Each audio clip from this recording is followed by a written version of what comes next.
Hey folks, welcome to an advanced Aitum tutorial. In today's video, we're going to go over setting up and then manipulating a basic variable within the Aitum app. In this example, we're going to use a chat command to increase a number that we will display on our stream, much like a death counter. So first of all, inside Aitum, we want to set up a variable. The type of variable is going to be a whole number. So once we have set this up and set the amount to 0, we then want to click Save.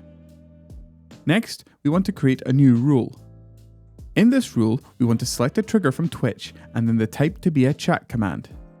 Inside this trigger, let's select a chat command such as !death add. Now, we want to add in an action. Inside here, we want to select Aitum as the device, and then change global variable value. Next, select the variable we created first, and then under modifier, we want to select add. And finally, in the next section, we want to add the value of 1. After this, we want to add in an action for setting a text source on our screen with the output of this variable. So in OBS, make sure that we have a text source and that it is set to 0. Then inside Aitum, we want to add another action. Select your OBS integration, and then on the action type, select Set Text Source Properties.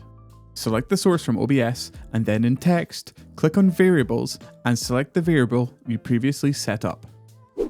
And there we have it.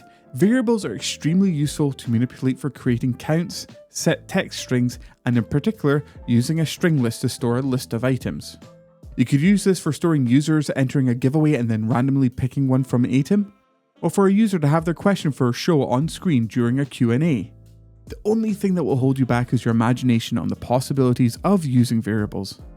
I hope this video is helpful today, and if you have any issues or maybe if you've created something very cool to show us, please follow us over on Twitter or join the Discord.